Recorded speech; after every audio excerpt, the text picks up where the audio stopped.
Bien.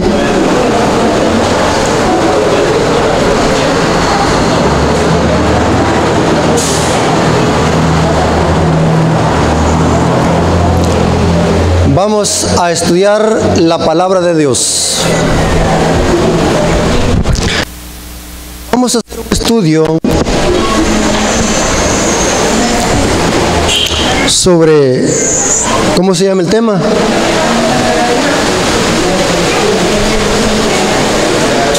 ¿Cómo se llama el tema que vamos a estudiar hoy? El Verbo se hizo carne. Quiero que por favor se puedan concentrar. Olvídense de los problemas, de las enfermedades, y podamos concentrarlos en lo que dice la palabra de Dios.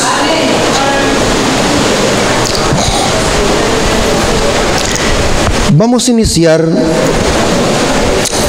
con Juan 1:1.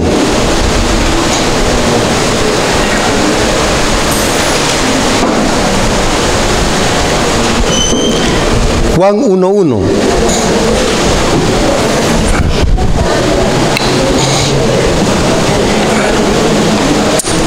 Dicen amén cuando lo tengan.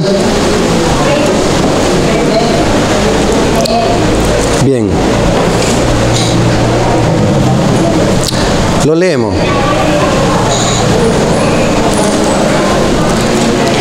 En el principio era el Verbo, y el Verbo era con Dios, y el Verbo ¿qué? Era Dios. Sigamos leyendo el versículo 2.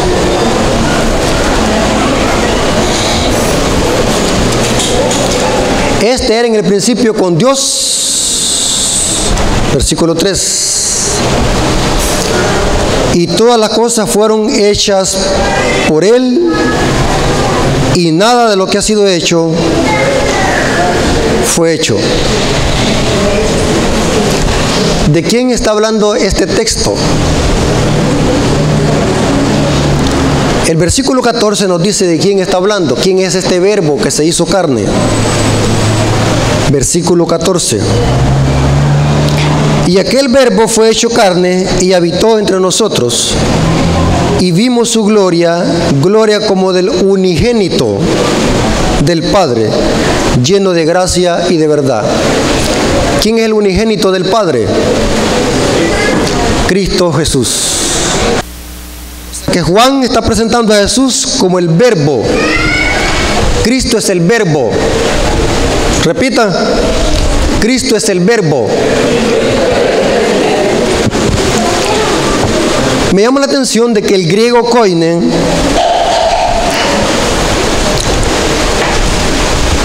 usa el verbo, en lugar de verbo dice palabra, porque la palabra griega para verbo es logos, que significa palabra. ¿Saben algo muy interesante, hermanos? De que una de las Biblias que ha sido manipulada a propósito para apoyar una doctrina es la Biblia de los Testigos de Jehová.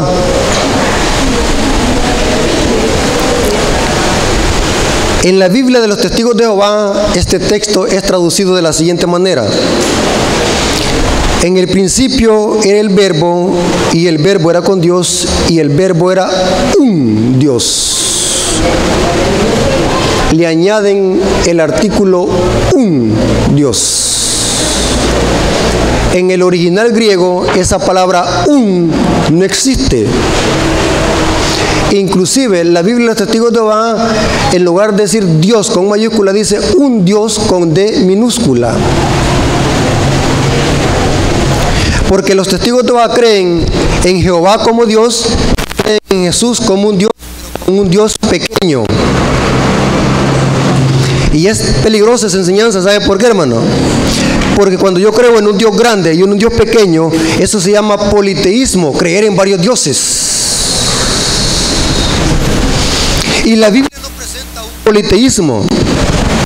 La Biblia presenta un monoteísmo, la adoración a un solo Dios verdadero. Aquí en este texto no está hablando de dos dioses, sino que está hablando de un solo Dios. En el principio era el Verbo, y el Verbo era con Dios, y el Verbo era Dios. No dice un Dios.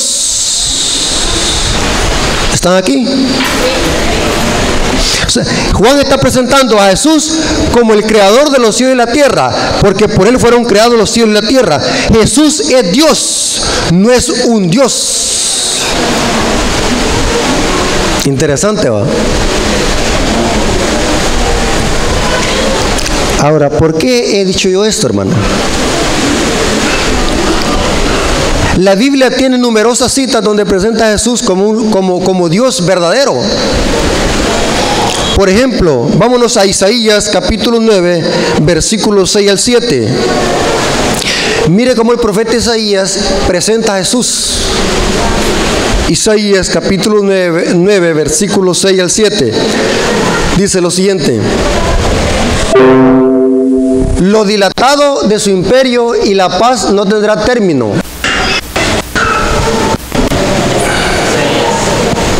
¿Qué versión estamos leyendo, hermano? Pero ¿por qué no usamos la Reina Valera 60, hermano? Me gusta cómo la versión Reina Valera 60 traduce este texto. Ya, vamos allí. Esa usemos siempre. Lo dilatado de su imperio y la paz no tendrá límite.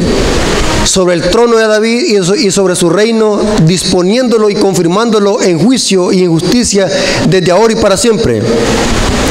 El celo de Jehová lo ha... El celo de Jehová de los ejércitos hará esto. Sigamos leyendo.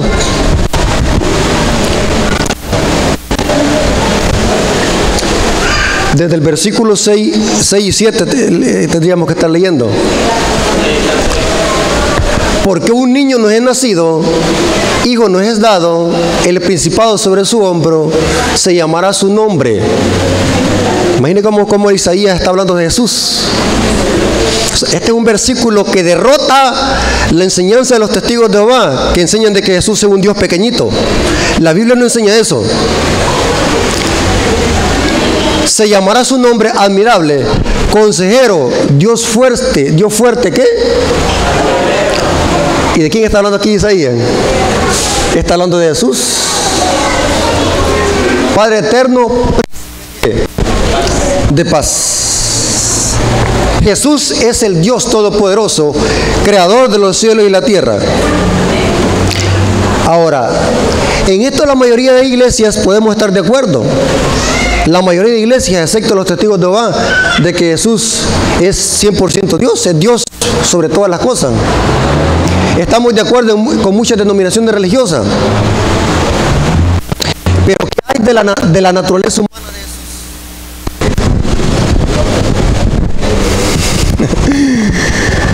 Estamos en crisis.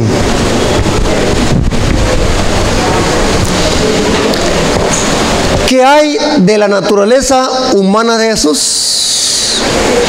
Porque el texto dice, y el Verbo se hizo carne. Se hizo carne. No dice el texto casi se hizo carne. Dice el texto, y el Verbo fue hecho carne para habitar entre nosotros. ¿Sí? Ahora, algo bien interesante que quiero que estudiemos es lo siguiente. Al venir Jesús a esta tierra a humanizarse o a encarnarse, ¿cuál naturaleza humana tomó? ¿La de Adán antes de caer o la de Adán después de su caída? ¿Qué dicen ustedes? Sí, vamos a estudiar la Biblia. ¿Han venido aquí a estudiar la Biblia o qué? ¿Ah? Vale, supongamos que yo tengo una duda. Quiero estimularles el cerebro. Supongamos que yo tengo una duda de un tema. ¿A dónde tengo que ir para saber la verdad? ¿A preguntarle a alguien, ¿Alguien que sabe? O sea que es bueno preguntarle a alguien que sabe, porque Dios tiene grandes hombres de Dios en la iglesia. Pero me voy a quedar con lo que me dijo esa persona.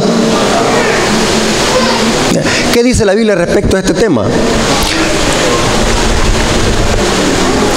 Los teólogos le llaman, existen dos posiciones sobre este tema.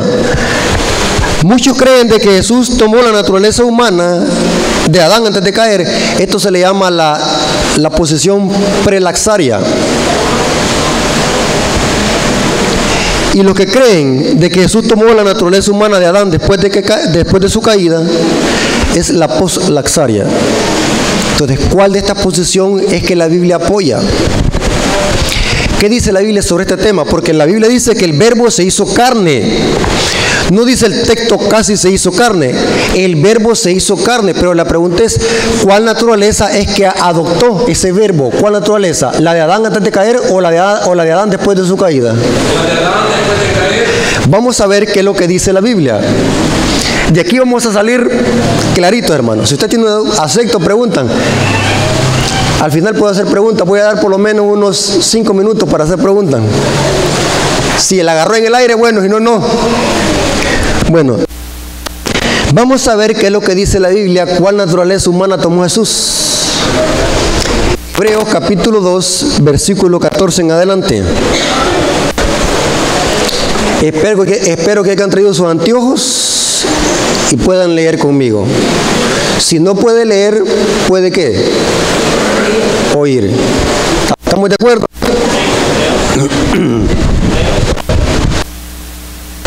Hebreos 2:14 en adelante. Observen.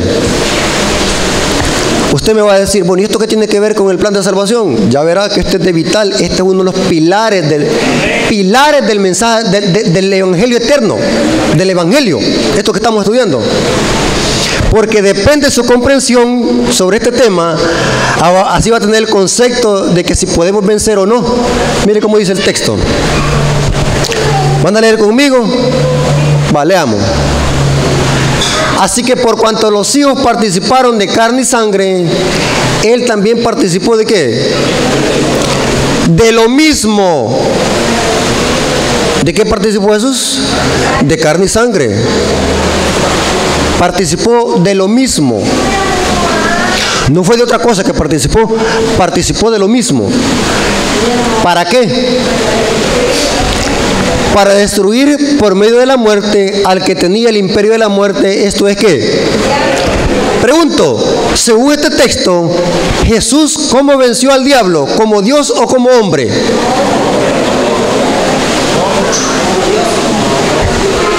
Qué bárbaros, hermanos, que no están aquí.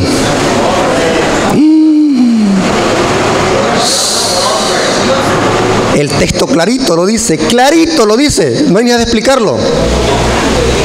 Por cuanto los hijos participaron de carne y sangre, Él también participó de lo mismo. ¿Para qué? Para vencer al diablo. ¿Cómo lo venció? ¿Como Dios o como hombre? Y todavía quieren que eso les explique. Si Jesús hubiese vencido al diablo como Dios, ¿para qué se hubiera humanizado? Desde el cielo lo hubiera vencido. Eso es gastar cartuchos de por gusto. Jesús se humanizó, o el verbo se hizo carne, ¿para qué? Para vencer al diablo. Como el pecado había entrado en el mundo por un hombre, el pecado tenía que vencerse por otro hombre. Por eso es que Jesús se le llama el segundo Adán. Sigamos leyendo. Y librar a todos los que por el temor de la muerte estaban durante toda la vida sujetos a servidumbre. Sigamos leyendo. Porque ciertamente no socorrió a los ángeles, sino que socorrió a la descendencia de Abraham. En otras palabras, Jesús no tomó la naturaleza humana de ángeles para salvar a ángeles, sino que tomó la simiente de la descendencia de Abraham. ¿Quiénes son los hijos de Abraham según la Biblia? Según Gálatas, no lo busquemos, según Gálatas 3, 28 y 29 dice que son todos aquellos que han nacido de nuevo. Mire qué interesante. por lo cual debía ser en todo semejantes ¿a qué? A sus hermanos. ¿Iba a ser qué? Semejante o igual a ¿quiénes? A sus hermanos. Pregunto, ¿quiénes son los hermanos de Jesús? ¿Los borrachos? ¿Quiénes son los hermanos de Jesús? ¿Los delincuentes? ¿Va con los hermanos de Jesús? Ciertamente Jesús estaba con los discípulos en cierto lugar y viendo uno y le dijo: Señor, tu madre y tus hermanos te buscan. Y Jesús le dijo: ¿sabes quiénes son mi madre y mis hermanos? Los que hacen la voluntad de mi Padre que está en los cielos. ¿Estamos claros? Dice que Jesús debía ser semejante en todos sus hermanos para venir a ser misericordioso y fiel sumo sacerdote en lo que Dios se refiere, para expiar los pecados del pueblo. Sigamos leyendo. Pues en cuanto él mismo padeció siendo tentado, es poderoso para socorrer ¿qué? A los que son tentados. Pregunto, ¿Jesús fue tentado como Dios o como hombre? ¿Qué dicen ustedes según este texto? Como hombre, porque Dios no puede ser tentado, ni puede ser tentado por mal.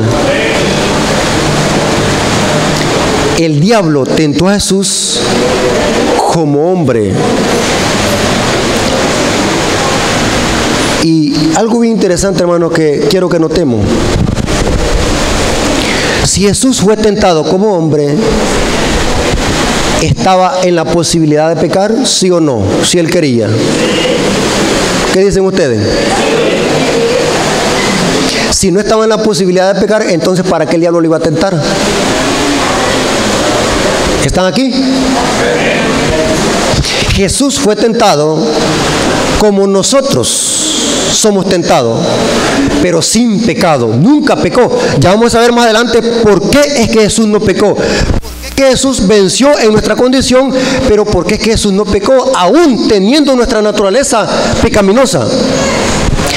Ahora, vamos a ver otro texto bíblico que nos dice el libro de Romanos capítulo 8 versículo 3, donde nos presenta de que Jesús, al venir a encarnarse a esta tierra, tomó la naturaleza humana de Adán después de su caída. Jesús tomó la naturaleza humana pecaminosa de un hombre pecaminoso, hablando físicamente.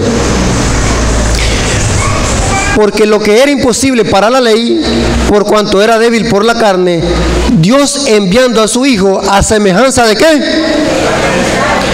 Carne de pecado. Pregunto, ¿cuál naturaleza tomó? La de Adán después de su caída. ¿Están conmigo? Enviando a su Hijo a semejanza de carne de pecado, y a causa del pecado condenó el pecado ¿qué? En la carne. Clarito, el texto lo está diciendo, que Jesús tomó nuestra naturaleza. Jesús tenía una naturaleza pecaminosa, una naturaleza física pecaminosa. Otro texto, Filipenses capítulo 2, versículos 6 al 7. Filipenses capítulo 2, versículos 6 al 7, dice lo siguiente: el cual, siendo en forma de Dios, no estimó ser igual a Dios como cosa que se aferrase, sino que se despojó a sí mismo, tomando forma de siervo, hecho semejante a los hombres. Pregunto, ¿Jesús se hizo casi semejante a los hombres o se hizo por completo como un hombre? Completo, en su totalidad. Jesús era un hombre completo. Pregunto, si Jesús era un hombre completo, ¿lloraba? ¿Le daba hambre? ¿Dormía? ¿Tenía que preguntar por cosas que él no sabía? No porque no era Dios, sino porque él tenía que vivir como hombre aquí en esta tierra. Su naturaleza divina fue velada en un cuerpo humano. ¿Me estoy dando a explicar? ¿Están entendiendo? Jesús tenía que vivir como uno de nosotros y demostrar que se puede ser fiel. Aún viviendo en una naturaleza pecaminosa, podemos serle fiel a Dios. porque pecado no es tener pecado no es tener una naturaleza pecaminosa. Pecado es ceder a los impulsos de la naturaleza pecaminosa. Es como decir, ser tentado no es pecado. El pecado es ceder a la tentación. Ya vamos a ver más adelante. ¿Están aquí? ¿Me están entendiendo? Ahora, aquí va lo interesante. Jesús, cuando nació, ¿cómo nació?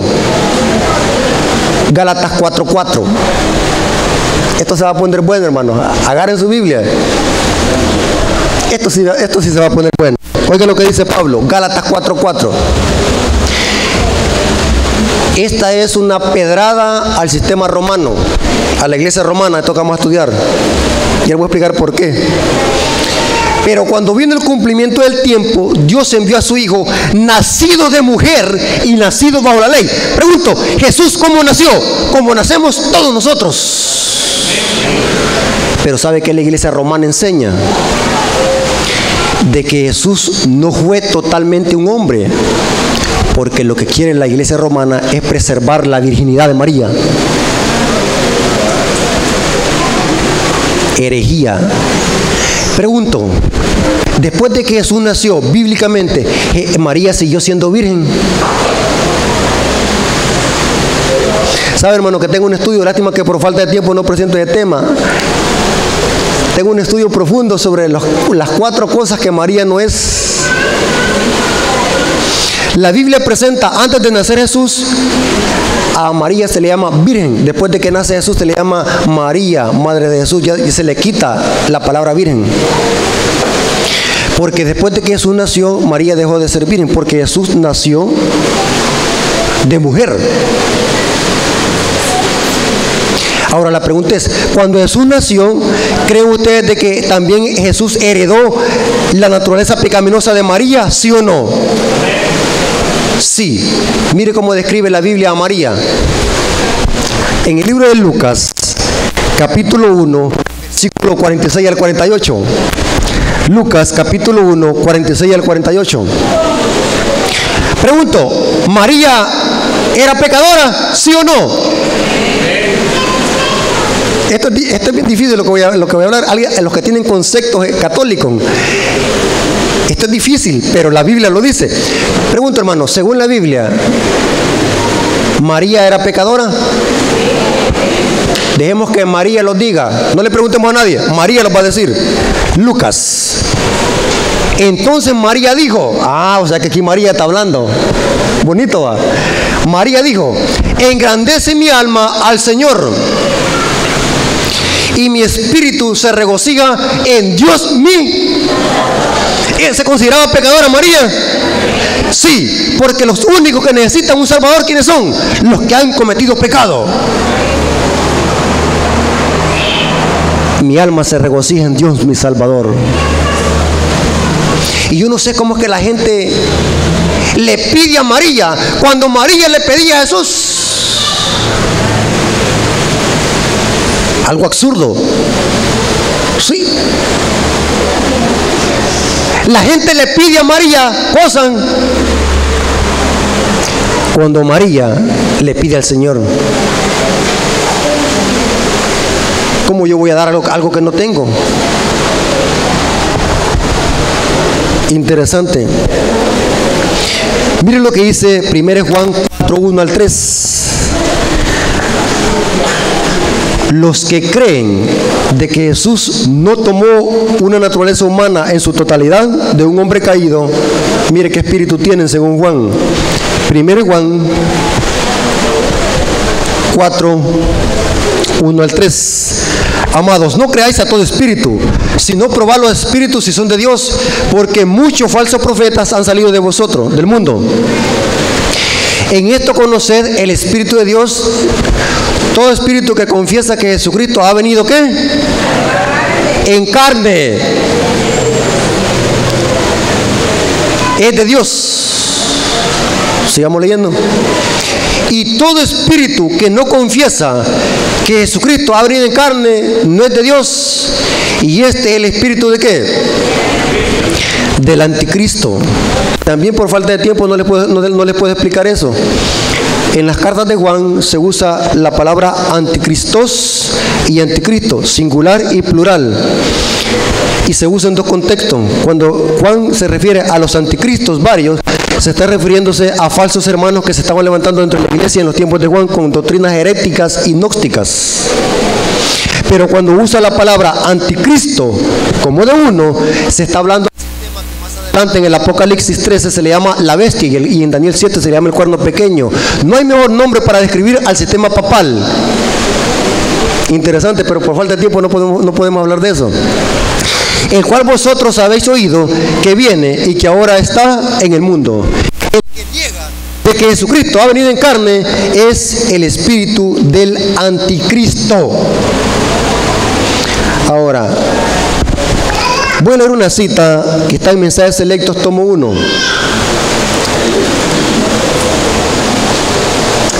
Observen lo que dice esta cita, hablando acerca de la naturaleza humana de Jesús. Bueno, leamos esa, vamos a ir en orden. Observen, los que niegan en la naturaleza humana de Jesús, Vox Laxaria, niegan lo que dice la Biblia y el espíritu de profecía. Oiga lo que dice el espíritu de profecía. Jesús aceptó la humanidad cuando la especie se hallaba debilitada por 4000 años de pecado. ¡Wow! ¿Qué naturaleza humana tomó Jesús? Tan degradada estaba la humanidad que cuando Jesús vino a tomar la naturaleza humana, la adoptó como de un hombre que estaba degradado o de la humanidad que estaba degradada por más de 4000 años. En otras palabras, si Jesús hubiera nacido en este tiempo, se hubiera parecido a uno de nosotros hablando físicamente. ¿Me estoy dando a entender?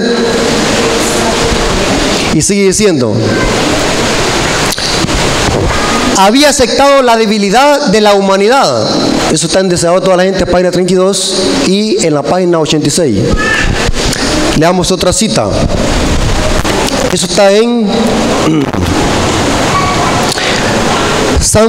Señales de los Tiempos, página 29. ¿Sí? ¿Están las citas ahí? ¿Se le dieron todas las citas? Bien, ahí está. Ahí está. Él tenía que ocupar su posición en la cabeza de la humanidad al tomar su naturaleza, pero la pecaminosidad del hombre. Está hablando de la naturaleza física. Y explico. Cuando hablamos de naturaleza pecaminosa, no estamos hablando de la culpa.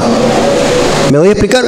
O sea, el hecho de que Jesús haya tomado una naturaleza idéntica a la de nosotros y se hizo semejante a nosotros, no significa que Él siguió las inclinaciones de esa naturaleza. O sea, Él mantuvo esa naturaleza sujeta. Ya vamos a ver cómo es que la mantuvo sujeta. Vamos a ver otra cita. Deseado a toda la gente, página 16. ¿Sí?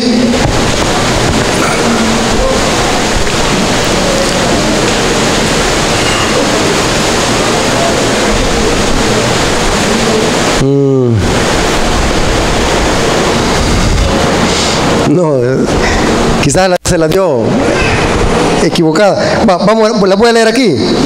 Deseado a toda la gente, página 16. Dice lo siguiente, hablando de la naturaleza humana de Jesús: por su humanidad Cristo tocaba a la humanidad, y por su divinidad se hacía del trono de Dios.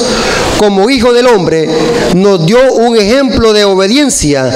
Como hijo de Dios nos imparte poder para obedecer. Poderosa cita. Hay muchas citas. Por ejemplo, tenemos Mensajes Selectos, tomo 1. ¿Sí? Mensajes Selectos, tomo 1. Ahí está. Al tomar sobre sí la naturaleza del hombre en su condición caída. ¿Cómo? En su condición caída, Cristo no participó de su pecado en lo más mínimo. O sea, no participó de la culpa. En otras palabras, Cristo no se dejó llevar por las inclinaciones de esa pecaminosidad o de esa carne. ¿Me puede explicar, hermano? ¿Qué problema es este? ¿Ah?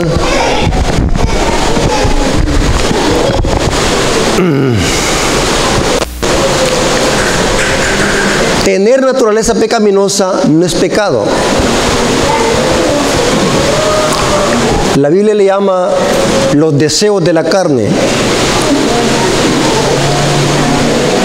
Pecamos cuando cedemos a lo que nuestra carne los impulsa. Nadie es pecador por tener una naturaleza pecaminosa. ¿Y saben por qué les explicaba yo eso, hermano?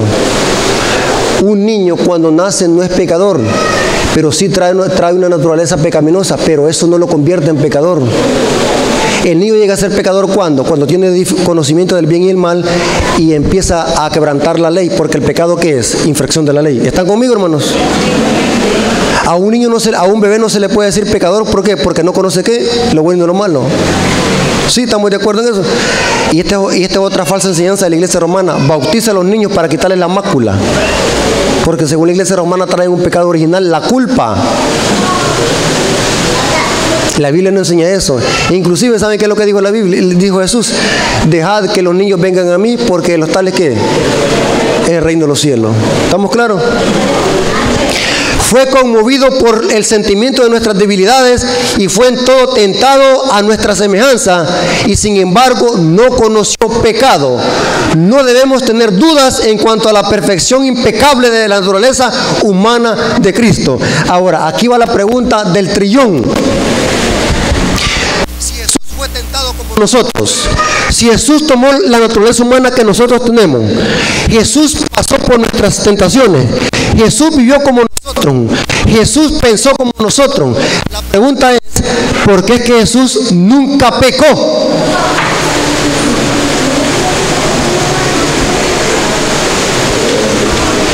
¿Por qué es que Jesús nunca pecó? ¿Cuál fue el secreto de la victoria de Jesús? ¿Qué dice la Biblia respecto a este tema? ¿Será que Jesús era un superhombre? Sí, pero era igual que nosotros. Era nuestro hermano. Él vino a humanizarse para comprenderlos. Él pisó nuestras pisadas para compadecerse de nuestras debilidades. Pero ¿por qué es que Él nunca pecó? ¿Será que nosotros podemos vencer como Jesús o es imposible? Y les explico. Supongamos de que Superman entre aquí a este lugar y diga, ¿saben quién es Superman?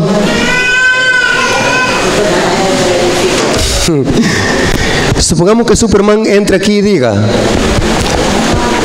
hermanos, síganme, y sale volando. ¿Lo vamos a poder seguir nosotros? ¿Lo va a poder seguir? Yo no lo sigo, porque ¿saben por qué? Porque yo no puedo volar. Pero si Superman entra aquí y me dice, síganme, y empieza a caminar, ¿lo puedo seguir allí? Sí. Porque Jesús es nuestro hermano. Ahora la pregunta es, ¿por qué es que Jesús nunca pecó? Ni en pensamiento. ¿Saben cuál fue el secreto del poder? La estrecha comunicación con el Padre. Jesús dependía tanto del Padre. Elena de White dice de que así como la mente al habla, así es Dios con su Hijo. La mente piensa, la boca habla. Así es Dios con Jesús. Dios piensa, su Hijo habla. Una estrecha comunicación con Jesús. Jesús las 24 horas estuvo en constante comunicación con el Padre. Aquí va lo interesante. Los milagros que hacía Jesús, ¿por qué lo hizo? ¿Porque era Dios o lo hizo de otra manera? ¿O era el Padre que lo hacía por medio de Él? ¿Qué dicen ustedes? Los milagros que Jesús hizo, los hizo porque Él era Dios, como Dios lo hizo, o era el Padre que los hizo por medio de Él. ¿Qué dicen ustedes? Bueno, vamos a dar lo que dice la Biblia. Leamos lo que dice la Biblia. Juan 14:10. Juan 14:10 dice lo siguiente: las palabras que yo hablo, no las hablo por mi propia cuenta, sino que el Padre que mora en mí hace las obras. Pregunto, los milagros que Jesús hacía, ¿quién los hacía? ¿Él o el Padre por medio de Él? 1, 2. Sí, para el sonido 1, 2. ¿Están aquí, amigos? ¿Me están comprendiendo? La resurrección de Lázaro, ¿Jesús lo hizo como Dios o era el Padre que lo hizo por medio de él? Ustedes dicen que Jesús lo hizo como Dios, entonces estamos perdidos porque nosotros no podemos hacer eso. ¿Me están comprendiendo?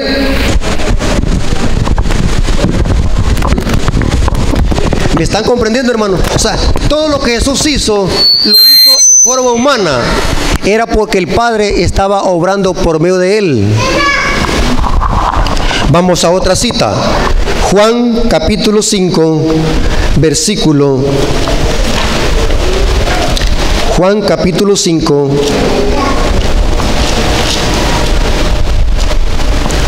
Versículo 19. Respondiendo entonces Jesús y les dijo: de cierto os digo, no puede el Hijo hacer nada. ¿Cómo? Nada. ¿Cuánto es nada? Nada. No puede hacer nada por sí mismo sino lo que ve hacer el Padre, porque todo lo que hace el Padre también lo hace el Hijo igualmente. Pregunto, ¿quién hacía los milagros por medio de Jesús? El Padre. ¿Saben de que muchas veces Satanás quería de que Jesús usara su poder como Dios? Y esto fue una tentación. ¿Saben de que cuando el diablo tentó a Jesús en el desierto, lo que quería el diablo era provocar a Jesús para que usara su poder divino? Y si Jesús usaba su poder divino, el diablo hubiera dicho: hizo trampa. ¿Me estoy dando a explicar, amigos y hermanos? Jesús venció al diablo como hombre, dándonos un ejemplo que nosotros también, aunque estamos en una condición caída, podemos vencer en su nombre. Esta es una evidencia de que el pecado se puede vencer en el nombre de Jesús. Mire cómo dice Juan 6:38. Juan 6:38 dice: porque he descendido del cielo, no para hacer mi voluntad, sino la voluntad de ¿qué? Del que me envió. Tremenda cita. Ahora aquí va lo interesante. Si Jesús venció al diablo como hombre, eso significa que no hay ninguna excusa para pecar. ¿Oyeron cómo dije? No hay ninguna excusa para pecar. ¿Saben por qué digo yo esto, hermano? Hay hermanos que cuando pecan le echan la culpa al pecado o al diablo. Hay hermanos que dicen: no me quedó otra alternativa. E inclusive hay quienes dicen: no, son los amigos que lo invitan a tomar. Mentira. Si a usted le gusta tomar, no es por sus amigos, es porque a usted le gusta el licor. ¿Saben algo, hermano? Hoy abundan las excusas. Hay hermanos que dejan de venir a la iglesia hasta porque no les dan la mano. Hay quienes, yo conocí un hermano que dijo: ya no voy a ir a la iglesia porque el hermano Rafael Díaz muy duro predicó.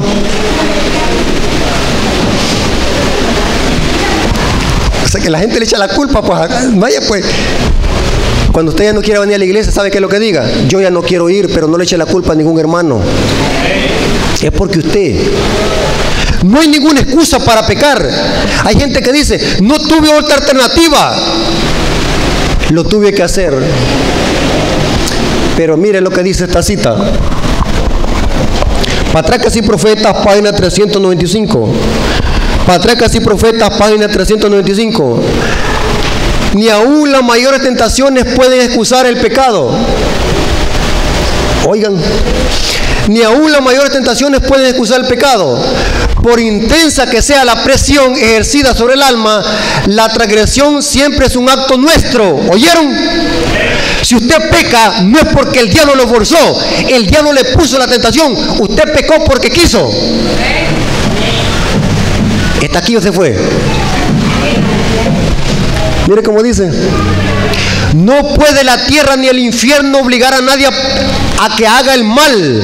Satanás nos ataca en nuestros puntos débiles, pero no es preciso que nos venza. Por severo e inesperado que sea el asalto, Dios ha provisto ayuda para nosotros y mediante su poder podemos ser ¿qué? Vencedores. No excuse el pecado, no diga esto es difícil. Hay hermanos que dicen: no, hermanos, mire, si yo no trabajo el sábado se me van a morir de hambre los hijos. Excusa. Aleluya. Hay jóvenes también que andan con un pie adentro y otro pie afuera en la iglesia, que dicen, no, si no voy el sábado a hacer los exámenes a la escuela, me van a aplazar la materia. Buena excusa, ¿va? Y un montón de excusas que hay para pecar hoy, ¿sí o no? E inclusive ya he oído yo hermanos en la iglesia que dicen, no hermanos, si la iglesia es un hospital. Tremendo, ¿va? Bueno, como la iglesia es un hospital, entonces conformémoslos, aquí todos estamos enfermos, entonces pequemos. ¿Quién les ha dicho, hermano, que Dios los ha llamado para que estemos enfermos siempre? Dios ha llamado enfermos para que se curen, no para que estén enfermos. ¿Quién les ha dicho a ustedes eso, que Dios los ha llamado para que estén enfermos? ¿Ah? No, hermanos, y todos somos pecadores. Hermano, no juzgue. Usted, hermano, es un fariseo. ¿Así han oído ustedes términos para justificar el pecado? Pobrecito el hermano, déjelo. Y un montón de excusas para justificar el pecado. Se puede vencer en nombre de Jesús. Otra cita, Conflicto de los Siglos, página 500. Conflicto de los Siglos, mire cómo dice. Nadie sin su propio consentimiento puede ser vencido por Satanás. Nadie. El tentador no tiene el poder para gobernar la voluntad o de obligar al alma a pecar. Puede angustiar, pero no contaminar. Esto es lo mismo que pasó con Jesús. El diablo atormentó a Jesús, pero Jesús se mantuvo fiel. ¿Por qué? Porque Jesús estuvo conectado con el Padre en cada momento. Puede causar agonía, pero no corrupción. El hecho de que Cristo venció debería inspirar valor a sus discípulos para sostener denodadamente la lucha contra el pecado y Satanás. Tremenda cita, hermanos. ¿Sabe, hermanos, por qué que nosotros pecamos? Porque no estamos conectados con el Padre. ¿Oyeron cómo dije? Y somos vencidos por la tentación. Oiga lo que dice Santiago. Santiago capítulo 1, versículo 13 al 15. Santiago capítulo 1, versículo 13 al 15.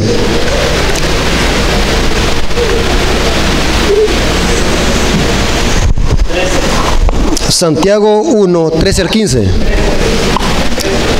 Sí. Cuando alguno es tentado, no diga que de parte de Dios es tentado. Pregunto, ¿ser tentado es pecado? ¿Ser tentado es pecado? No, porque Jesús fue tentado y nunca ¿qué? Pecó. Ahora, miren qué interesante.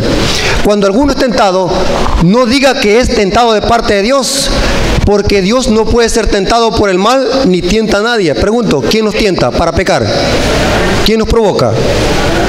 ¿Saben que yo me gusta poner el ejemplo de los teléfonos? La tentación es como un teléfono, que la tentación, el teléfono suena, ¿de quién depende si lo agarro o no? Tarde o temprano la llamada va a caducar y no contestamos. Así la tentación. El diablo le puede bailar enfrente y si usted quiere va a pecar y si no, no. El poder está provisto para vencer como Jesús venció. Pero no le eche la culpa. Imagínense, pongamos el ejemplo de David. Imagínense que David hubiera dicho, y David tenía un montón de excusas. Supongamos que cuando David pecó con Betsabé hubiera dicho David, no señor, si la culpa tuvo la mujer porque se bañó desnuda. Yo soy hombre. ¿Sí o no? Buena excusa. No señor, y no soy rey yo, pues yo soy rey. Y los reyes tienen autoridad para agarrar cualquier mujer del reino. Excusa. Pero David no dijo así. David dijo, Señor, he pecado contra ti. Y mire cómo dice, sino que cada uno es tentado cuando en su propia concupiscencia es atraído y seducido. Oiga, pregunto, ¿el pecado a dónde inicia? En la mente, la concupiscencia, mal deseo. Pregunto, ¿se puede cortar el pecado desde la mente? ¿Se puede cortar? Aquí se la voy a poner más difícil. Pongan atención. Supongamos que David accidentalmente vio a Betsabé bañándose, accidentalmente. Pregunto, ¿ver a una mujer accidentalmente desnuda es pecado? Esto se va a poner bueno, agarren lo que les voy a decir. Si ustedes dicen que ver a una mujer desnuda accidentalmente es pecado, entonces están diciendo que Jesús cometió pecado al ver a la mujer que iba a ser sorprendida en adulterio. Si David hubiera visto accidentalmente a Betsabé bañándose desnuda y hubiera cortado eso en su mente, no hubiera cometido pecado. Pero David codició en su mente a Betsabé, la mujer de Urías Eteo. Y se cumple lo que dice aquí el texto. Entonces la concupiscencia, después que ha concebido, da luz al pecado. Y el pecado, siendo consumado, da luz ¿qué? A la muerte, porque la paga el pecado, que es muerte. ¿Será que podemos vencer en Jesús? Sí. Mire cómo dice esta cita. Testimonio para la Iglesia, tomo 1. Testimonio para la Iglesia, tomo 3, página 502. Poderosa cita. La victoria que Jesús ganó en el desierto es una garantía de la victoria que usted puede ganar mediante su nombre.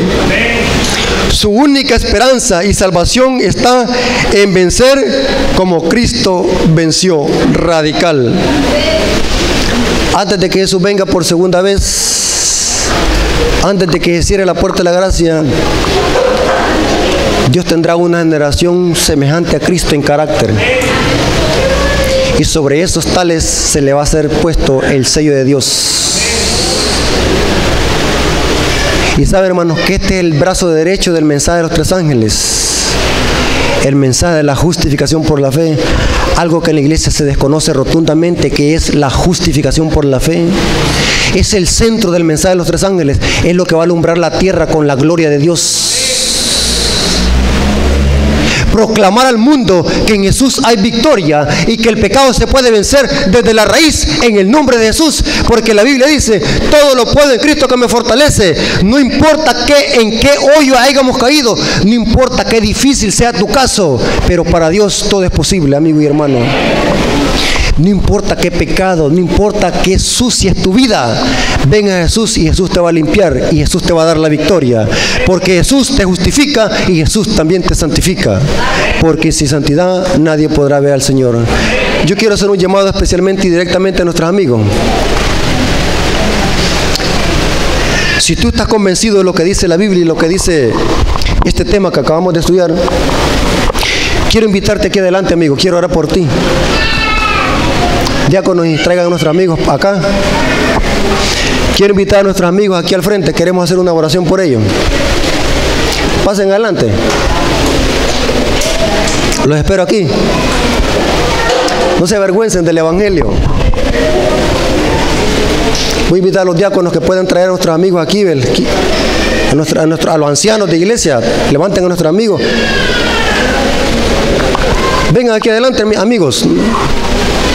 No se avergüencen queremos hacer una oración por ustedes. Amén. ¿Cómo dicen amén? Gloria a Dios.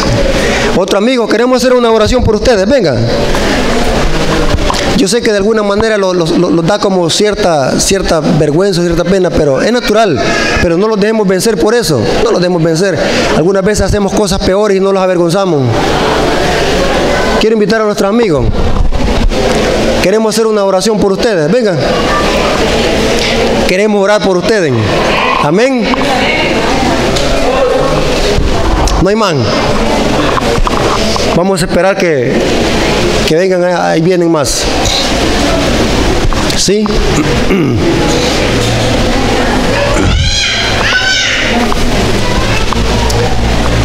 Esperamos. Vengan, amigos, aquí. No se avergüencen. Jesús te está llamando. Queremos hacer una oración por ustedes. Yo sé que cada uno de nosotros tenemos luchas y dificultades. No sabemos qué problemas tenemos. Pero ese es el objetivo de esta hora. De proclamarles de que en Jesús hay victoria. Y Jesús tiene poder para libertarlos de cualquier problema y dificultad que tengan. Vengan, amigos. Los niños. ¿Ya no hay más visita? Si tú eres visita que no has sido bautizado, puede pasar aquí al frente. Vamos a hacer una oración por ustedes.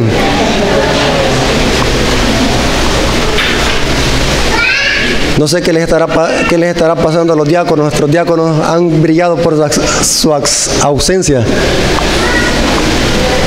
Tremendo. Ya no hay más. Amigos, ven aquí al frente, queremos orar.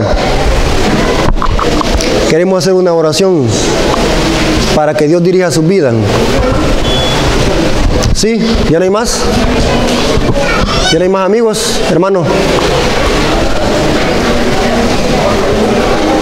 Amigo que has venido de visita, pasa al frente, vamos a orar por ti.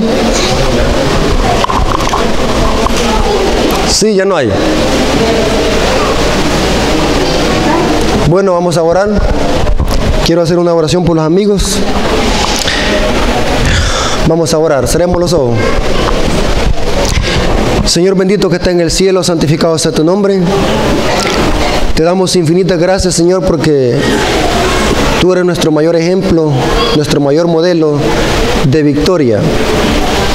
Gracias, Señor, por tomar nuestra naturaleza y enseñarlos de que sí se puede vencer. Señor bendito, tú conoces a nuestros amigos que están aquí. Háblales al corazón, que ellos puedan hacer conciencia de que necesitan un cambio de vida. Señor bendito, tú sabes de que ellas son almas tuyas. Ten misericordia de ellos, convénceles de pecado, de justicia y de juicio. Por favor, Señor, te lo pedimos, no porque tengamos mérito, sino los méritos de Cristo Jesús, Señor nuestro. Amén. Pueden pasar otra vez. Vamos a cantar el himno para despedirlo.